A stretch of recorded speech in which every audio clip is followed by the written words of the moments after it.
toutes les pratiques spirituelles, d'une manière ou d'une autre, visent à vous connecter à Dieu, aux dieux, aux esprits, à un tout, etc., etc. On oublie, nous les Occidentaux, là un peu les franchouillards du XXIe siècle, on oublie que c'est une question absolument fondamentale et essentielle, parce qu'on est dans une culture qui est extrêmement non-croyante et qui n'accorde pas d'importance à ces questions. Si nous, on sait que c'est super important, on vit dans une culture qui n'y accorde pas d'importance, donc c'est difficile de ne pas se laisser emporter un petit peu par une culture de ouais, Dieu, bon, voilà, c'est un peu secondaire. Et puis en plus, on a une deuxième difficulté, c'est qu'on a une culture très positive. On se dit, Dieu n'existe pas trop, mais si jamais il existe, de toute manière, il est bienveillant, puis on va tous au paradis, n'est-ce pas? Donc, on ne ressent plus trop que cette question, elle est impérieuse. Quelle relation je peux avoir à Dieu? Comment est-ce que je m'approche de lui? Et la Bible nous propose que pour nous connecter à Dieu, elle nous propose une relation qui est filiale.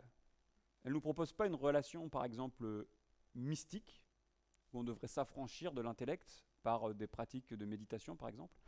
Elle ne nous propose pas une relation à Dieu comme les Grecs, par exemple, où les dieux, ils n'avaient pas envie de travailler, alors nous, on est les esclaves des dieux. D'accord? La Bible nous dit qu'on a une relation filiale de père à enfant avec Dieu. Et Jésus, quand Jésus prie, il dit voilà comment vous devez prier. Il dit par exemple notre Père. Ce qui est absolument remarquable. Il ne dit pas mon Père, il dit notre Père. Il inclut les disciples avec lui. Et aujourd'hui, nous allons voir deux choses remarquables. C'est que Jésus vient inaugurer une nouvelle relation avec Dieu que nous les hommes, que Israël, que Adam n'ont pas réussi à avoir, mais que lui a eu. Donc Jésus vient inaugurer quelque chose de neuf, de nouveau, qui nous était impossible à avoir, et ensuite, il veut nous le partager. Ok?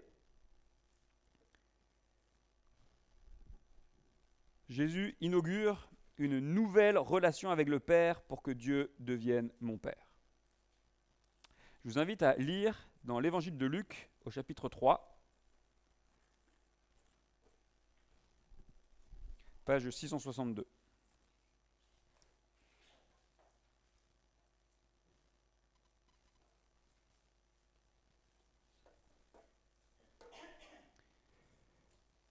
Luc 3, on est en plein débat sur qu'est-ce que le baptême. Jean le Baptiste vient prêcher et il nous explique que pour pouvoir rencontrer Dieu, le préalable pour devenir enfant de Dieu, pour partager tout ce qu'on va dire maintenant, le préalable c'est d'être repentant, d'être contrit, de réaliser que justement on n'ira pas tous au paradis, que justement par défaut, on n'est pas comme Dieu, qu'on est loin de lui. D'accord? Donc on vient avec un cœur repentant, contrit.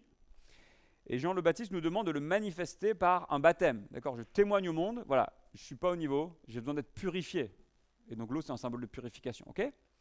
Et là, on va à la deuxième étape. Regardez donc Luc, chapitre 3, verset 15. Le peuple était dans l'attente et tous se demandaient en eux-mêmes si Jean n'était pas le Messie. Alors il leur dit, moi je vous baptise d'eau, mais il vient, celui qui est plus grand que moi, et je ne suis pas digne de détacher la courroie de ses sandales. Lui, il vous baptisera du Saint-Esprit et de feu. Il a sa pelle à la main, il nettoiera son aire de battage et il amassera le blé dans son grenier, mais il brûlera la paille dans un feu qui ne s'éteint pas. C'est ainsi, avec encore beaucoup d'autres encouragements, que Jean annonçait la bonne nouvelle au peuple. Cependant, Hérode le tétrarque, à qui Jean faisait des reproches au sujet d'Hérodiade, la femme de son frère Philippe, et de toutes les mauvaises actions qu'il avait commises, ajouta encore à toutes les autres celle d'enfermer Jean en prison. Comme tout le peuple était baptisé, Jésus aussi fut baptisé. Pendant qu'il priait, le ciel s'ouvrit et le Saint-Esprit descendit sur lui sous une forme corporelle, comme une colombe. Et une voix fit entendre du ciel ces paroles, « Tu es mon Fils bien-aimé, tu as toute mon approbation. »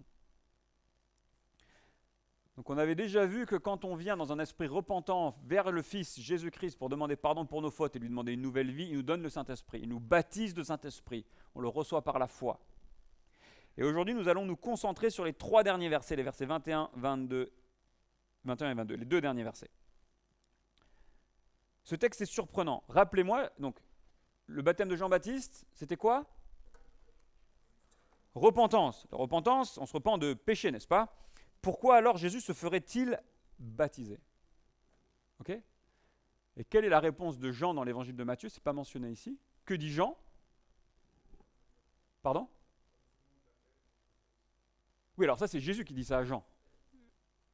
Mais Jean, voilà, avant Jean dit, mais ah non, mais non, Jésus, ça marche pas comme ça. C'est toi qui dois me baptiser. Et Jésus dit, si, effectivement. Et Jésus répond à Jean, on doit faire tout ce qui est juste. Alors, pourquoi est-ce que Jésus se fait baptiser? Pourquoi suivre ce peuple qui se fait baptiser? C'est ce qu'on va voir aujourd'hui. Et la première remarque, c'est que Jésus s'identifie au nouveau peuple de Dieu. Si vous regardez le verset 21, comme tout le peuple était baptisé, Jésus aussi fut baptisé. Donc il faut imaginer un peu la scène. Vous avez beaucoup de monde qui vient, une multitude qui vient.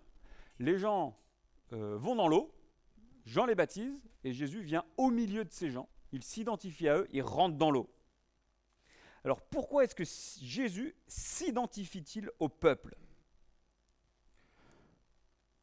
On va faire un grand saut en arrière, et on revient au temps des 10 plaies d'Égypte. D'accord? Donc ça fait 1500 ans, ça fait 1500 ans que Israël, en tant que nation, s'identifie au peuple de Dieu. Il s'identifie au Fils. Dieu a dit, je te rachète, tu deviens mon Fils. D'accord? Donc vous vous souvenez cette relation qu'on peut prétendre avec Dieu? Eh bien, Israël prétendait à être le Fils de Dieu. Malheureusement, il s'est comporté comme un fils rebelle. Et vous avez, si vous lisez dans l'Ancien Testament, vous avez un thème qui revient de manière récurrente. C'est qu'au début, vous aviez le peuple qui a dit oui, nous on va te suivre. Et puis petit à petit, il y a de moins en moins de personnes qui suivent. Au temps d'Élie, vous avez 7000 personnes qui suivent. Donc vous avez 7000 sur tout le peuple. D'accord? Donc vous aviez une infime partie du peuple qui reste attachée à Dieu.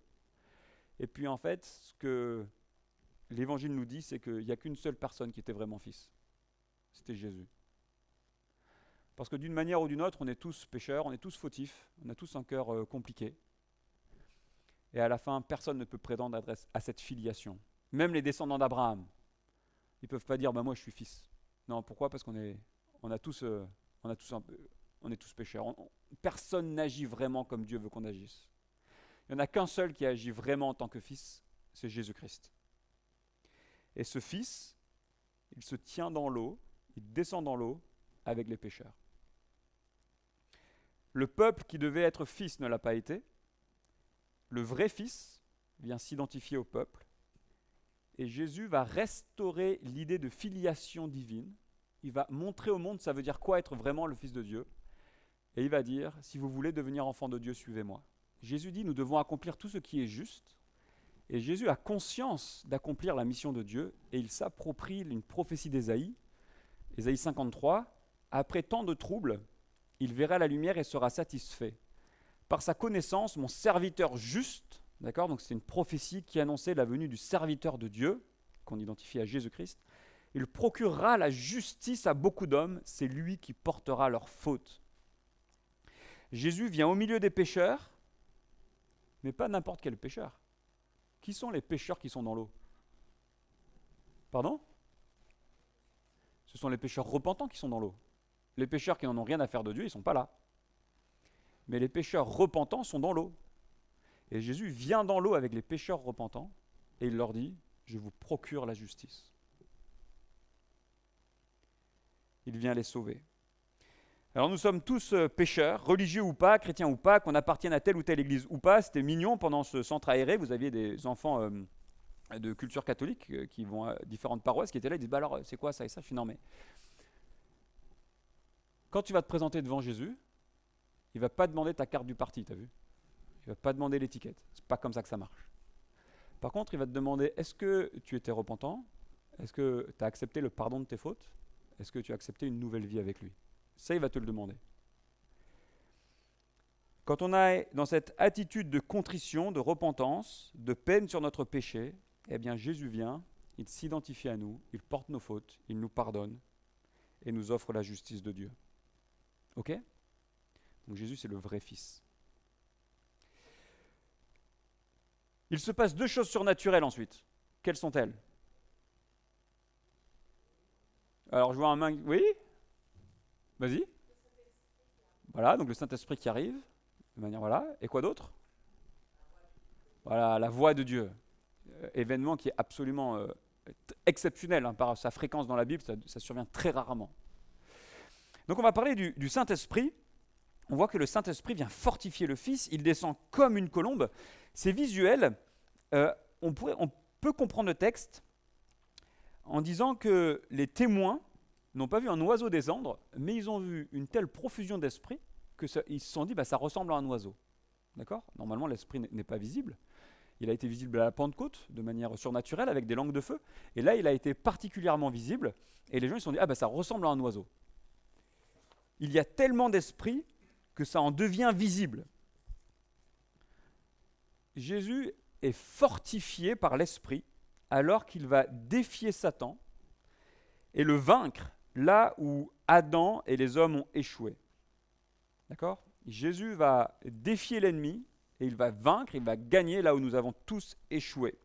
Regardez, quand vous regardez juste après ça, d'accord, donc vous avez l'esprit qui descend, regardez avec moi le verset 23, Luc 3, verset 23. C'est une généalogie, n'est-ce pas, qui commence. C'est des générations qui sont enchaînées. Elle commence où, cette généalogie? Verset 23, Jésus. Et elle se termine où? Verset 38. Ouais, fils de Dieu. Adam, fils de Dieu. Il y a une création qui a commencé avec l'esprit qui planait au-dessus de l'eau et qui a terminé en Adam, et cette création a mal terminé, n'est-ce pas? On le voit tous. Le monde a chuté. Et il y a une nouvelle création avec Jésus qui commence là. Et qu'est-ce que ça va donner? Okay. Regardez chapitre 4, verset 1. Jésus rempli du Saint-Esprit. D'accord, Luc il fait le lien, vous comprenez? Il dit, Jésus a reçu une douche d'esprit tellement énorme que ça ressemblait à un oiseau. Et il nous dit, chapitre 4, verset 1, avec cet esprit, qu'est-ce qu'il fait? Alors, qu'est-ce qu'il fait? Pardon? Il va dans le désert, pourquoi? Non, pour être tenté par le diable. Ok? Donc ça, c'est absolument surprenant. Vous avez l'esprit qui vient sur Jésus, et l'esprit prend Jésus, et il va le mettre dans la fournaise, dans le désert. Que se passe-t-il dans le désert? Il y a un face-à-face. Et cette fois-ci, ce n'est pas l'homme qui perd. Cette fois-ci, c'est le diable qui perd. Regardez, verset 13, chapitre 4, verset 13. Après l'avoir tenté de toutes ses manières, le diable s'éloigna de lui jusqu'à un moment favorable. Donc vous avez un deuxième round. Premier round, dans le jardin, Adam était KO. Deuxième round, dans le désert, le diable est KO. Regardez maintenant, chapitre 4, verset 14. Jésus revêtu de... Ok, donc Luc, il lit tous ces textes, vous comprenez, Luc, il nous met un coup de surligneur, en fait, là, en disant ça. Retourne en Galilée, qu'est-ce qu'il fait, verset 15? Il enseigne, tout à fait, et il enseigne quoi, verset 22? Il enseigne quoi, verset 22? La grâce. Il enseigne la grâce. Et donc Jésus va être doublement victorieux. Non seulement lui-même, il est plus fort que le diable, il ne chute pas comme Adam, et doublement victorieux parce qu'il va nous prendre avec lui, parce qu'il a un message de grâce et pas de condamnation. Donc le diable va être doublement défait. Premièrement défait parce qu'il perd contre Jésus, deuxièmement défait parce qu'il va perdre son emprise sur nous. D'accord? On verra toute la citation, revenez en septembre, on continuera le chapitre 4. Mais cette prophétie, en tout cas on peut juste dire que cette prophétie d'Ésaïe que vous avez dans les versets 18-19, c'est une prophétie qui parle de la venue du serviteur de Dieu qui va réparer, qui va guérir le peuple, là où le diable nous maintenait en soumission et en destruction. Donc Jésus vient défier l'ennemi sur son terrain, il vient sur terre où les nations sont sous la domination du péché, on le voit autour de nous, hein, mais Jésus est victorieux et en plus, il vient nous sauver. Pour toi, comme pour moi, nous qui reconnaissons qu'on n'est pas au niveau, et nous qui l'avons manifesté par le baptême, nous qui avons besoin d'être sauvés, eh bien Jésus agit pour nous les repentants, ceux qui cherchent le pardon, nous qui mettons notre foi en lui, il vient nous partager l'Esprit Saint. Et cet Esprit Saint, c'est la seule chose qui va nous permettre de tenir bon dans la vie. Sans l'Esprit, laissez-moi vous dire que je ne serai pas devant vous là. c'est une évidence. La seule raison pour laquelle on va persévérer dans la vie chrétienne, maintenir une vie de repentance, d'humilité, de droiture, de patience, c'est par l'Esprit. Et le rôle de Jésus, c'est de nous partager cet Esprit. C'est le médiateur de l'Esprit. Jésus leur dit, Luc 24, donc c'est tout à la fin de l'Évangile, Jésus parle, « Ainsi il était écrit que le Messie souffrirait et qu'il ressusciterait le 3e jour et que la repentance et le pardon des péchés seraient prêchés en son nom à toutes les nations, à commencer par Jérusalem. » Comme on vient de le voir là dans le chapitre 4. « J'enverrai sur vous ce que mon Père a promis, l'Esprit. Quant à vous, restez dans la ville jusqu'à ce que vous soyez revêtus de la puissance d'en haut. » Juste avant la Pentecôte.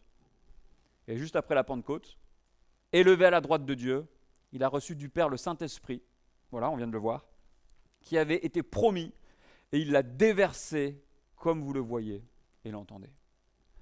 Donc Jésus est victorieux, fortifié par l'Esprit, il gagne la bataille, il nous partage l'Esprit pour que nous partagions sa victoire, une victoire qui n'est pas humaine.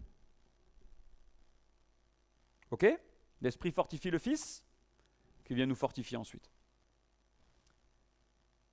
Et la deuxième manifestation surnaturelle, le Père confirme son amour du Fils. C'est très rare que le ciel s'ouvre. On l'a par exemple pendant la transfiguration. C'est extrêmement rare. Dans les deux situations, ici et dans la transfiguration, le Fils est dans une lutte, dans la lutte pour amener ce message de rédemption, de pardon au monde, pour nous sauver, pour nous pardonner, pour qu'on devienne enfant de Dieu. Et les deux fois, le Père confirme son amour du Fils. « Tu es mon Fils bien-aimé. » On le savait déjà, ce n'est pas un scoop. Luc nous l'avait déjà dit. Par exemple, l'ange avait déjà dit à Marie, « L'enfant qui naîtra de toi sera le Fils du Très-Haut. » Donc on savait que Jésus était le Fils de Dieu. Mais là, juste avant le début de la bataille, ces 3 ans de ministère qui iront jusqu'à la croix, Dieu vient confirmer cette filiation avec Jésus. « Tu es mon Fils. À travers tout ce que tu vas vivre, tu es mon enfant. » Jésus va faire tout conformément à la volonté de Dieu. Il est approuvé de Dieu. Et cela lui permettra de s'offrir en sacrifice comme l'offrande parfaite pour porter nos fautes. C'est pour ça que Jésus a pu s'offrir en sacrifice. Parce qu'il avait l'approbation de Dieu. Je ne pouvais pas m'offrir en sacrifice. Je ne vaux rien. Enfin, je ne vaux rien. Si, pardon, c'est pas vrai. C'est faux ce que j'ai dit. On a une dignité devant Dieu, mais cette dignité n'est pas suffisante pour offrir un sacrifice. Il fallait une offrande de bonne odeur. Et Jésus l'est. Alors là, vous aurez remarqué que nous sommes dans un passage qui est extrêmement trinitaire.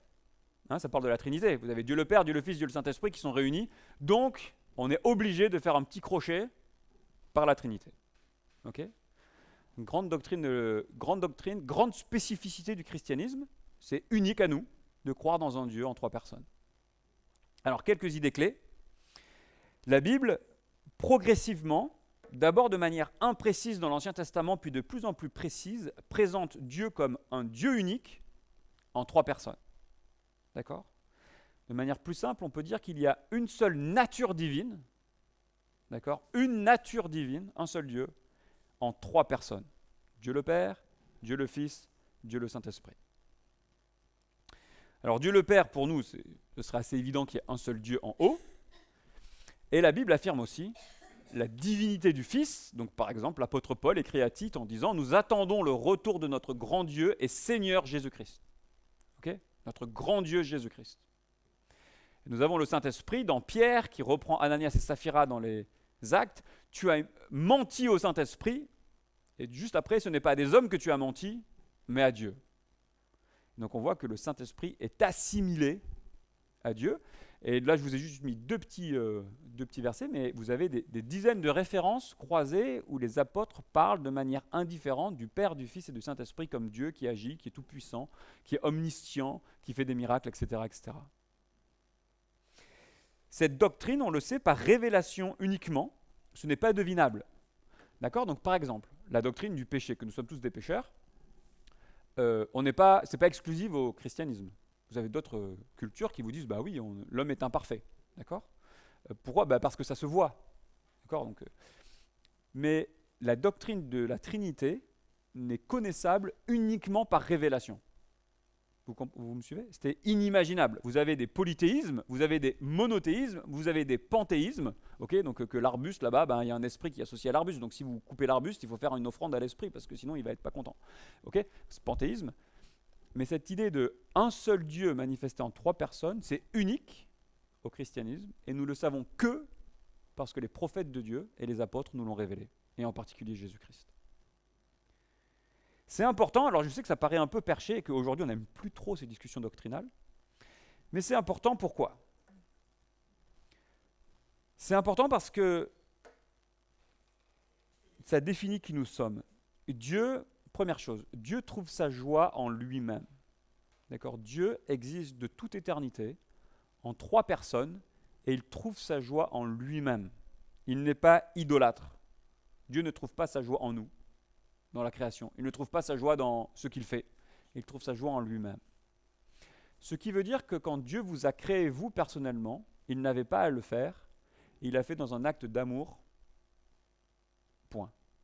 Ce n'était pas dans un acte d'amour pour que vous le serviez. Ce n'était pas dans un acte d'amour pour que vous fassiez le travail qu'il n'avait pas envie de faire, comme Zeus. C'était juste dans un acte d'amour qui vous aime et qui vous donne une dignité.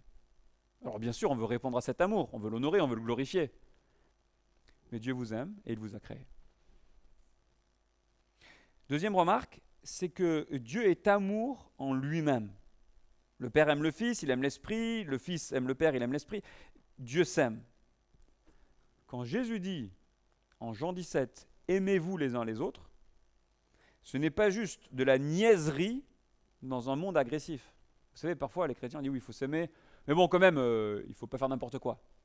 Vous comprenez? Ou parfois, quand on dit autour de nous, non, mais il faut aimer son prochain, les gens nous disent, non, mais t'es mignon, mais t'as vu le monde dans lequel on vit? Je veux dire, mordre le voisin, c'est quand même parfois utile. Enfin, non? Il n'y a que moi. Le bonhomme qui m'a fracassé la bagnole et les 300 € que je dois mettre pour réparer, pour la franchise de l'assurance, ben, c'est pour ma pomme, tu vois. Donc, quand on dit aimez-vous les uns les autres, aimez votre prochain, aimez sacrificiellement, pourquoi est-ce que c'est important? Parce que c'est identitairement qui est Dieu. L'amour, c'est vraiment important. Quand on aspire en tant qu'homme et femme à des relations aimantes, paisibles, bienfaisantes, c'est la marque qu'on a été créé par un Dieu qui fonctionne comme ça. Ça fait partie de qui on est. C'est ontologique, c'est identitaire, c'est qui on est. Et donc quand Jésus dit « Aimez-vous les uns les autres, à ceux-ci tous verront que vous êtes mes disciples, etc. », c'est refléter qui Dieu est de vous-même. Et c'est ce que l'Esprit vient faire en nous. Ok? Donc cette Trinité, c'est fondamental dans notre compréhension de qui on est, de qui Dieu est, de qui on est, de qui est l'Église, de comment fonctionne l'Église, de quoi on est sauvé, pourquoi on est sauvé, etc. Et finalement, on voit que la Trinité agit ensemble pour votre salut. Donc c'est évident dans notre texte. En Jésus, c'est Dieu lui-même qui vient pour mourir et sauver les pécheurs. D'accord? Quand Jésus meurt, c'est pas juste un serviteur, c'est pas juste un homme, ce serait complètement sadique. Dieu qui prend un homme, allez, toi tu payes pour tous les autres. À la croix, c'est Dieu lui-même qui est sur la croix. Et c'est pour ça qu'il offre une rédemption qui est aimante, parce qu'il se sacrifie lui-même. Vous comprenez la logique? Donc quand les gens disent non, mais c'est un sacrifice sanglant, on n'a plus envie d'avoir un sacrifice sanglant aujourd'hui, c'est honteux, un Dieu en colère, c'est un archaïsme. Non, mais c'est un Dieu d'amour. C'est un Dieu d'amour qui vient se sacrifier pour nous pardonner. Et c'est ça qui fait fondre notre cœur. C'est pas la dureté, c'est que Dieu nous aime au point de mourir pour nous. Voilà la Trinité.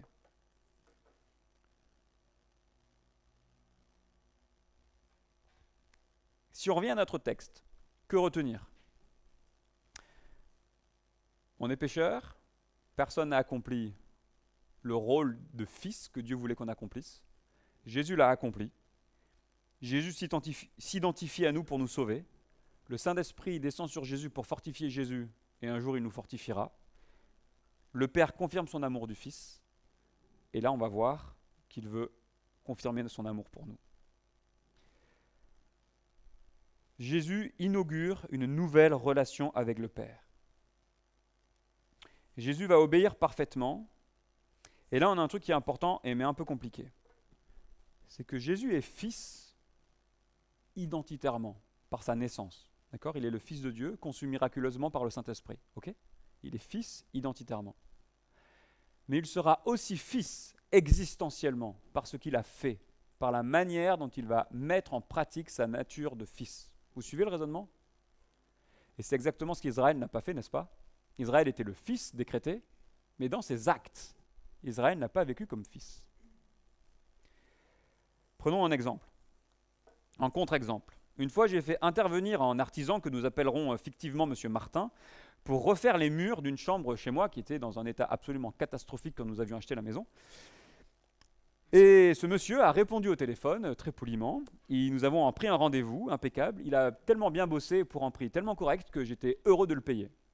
Franchement, je ne sais pas si ça vous arrive. Parfois, vous avez un artisan, vous êtes tellement content. Vas-y, tiens, franchement, ça me fait plaisir. Il m'a tellement sorti d'une galère et c'était propre, c'était super clean. Je suis tellement content de lui que qu'est-ce qui s'est passé quand j'ai eu besoin de refaire un autre mur? Allô, monsieur Martin? Et malheureusement, monsieur Martin était à la retraite. Donc j'avais monsieur Martin, fils. Monsieur Martin, fils, était très confus au téléphone. Mais monsieur Martin, fils, disait toujours oui, oui, oui. Mais quand il a fallu venir et se déplacer, monsieur Martin, fils n'était pas là. Et monsieur Martin, fils a fait du mauvais travail. Et du coup, j'ai dû négocier avec le fils que ce soit le père qui se déplace pour refaire mon mur. Tout ça pour dire que ce n'est pas parce qu'on porte le nom de monsieur Martin qu'on se comporte comme monsieur Martin.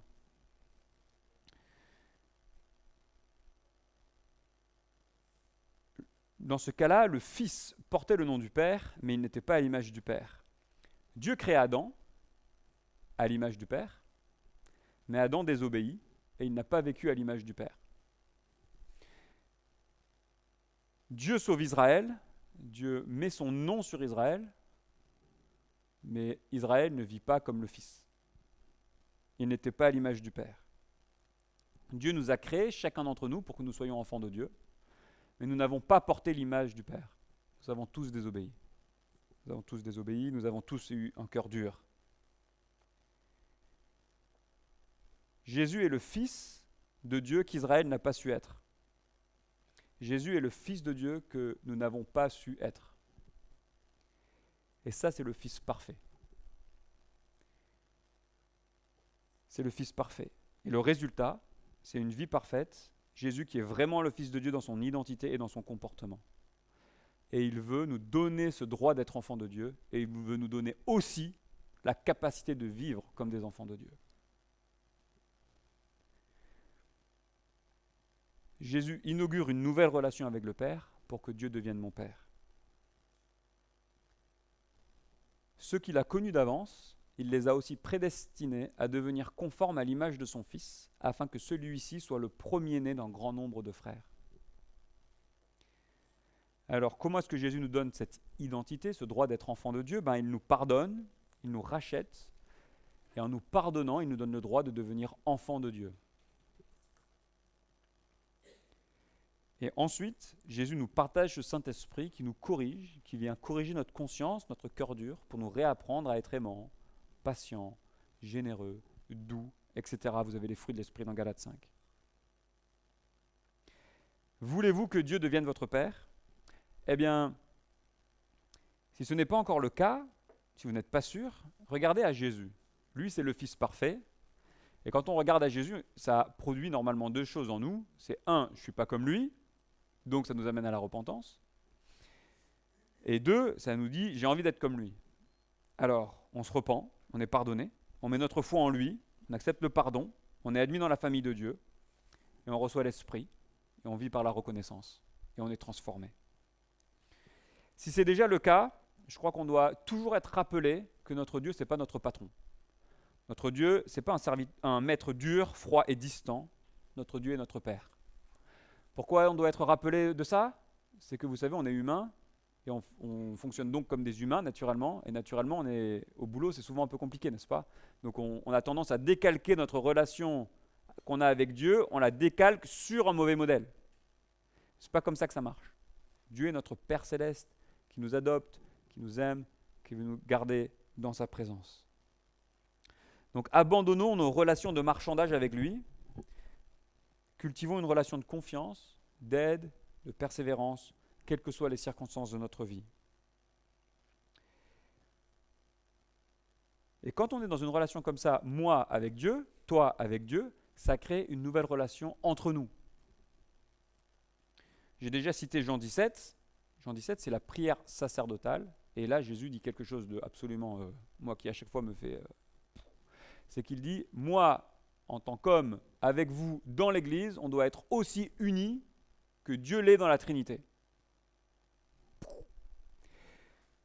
Pourquoi ça peut marcher? Parce que nous sommes ensemble repentis, ensemble dépendants de l'Esprit, ensemble, dans une certaine mesure, humiliés devant Dieu. Donc bon, on ne fait pas les fiers. Ensemble pardonnés, ensemble dirigés par le Saint-Esprit.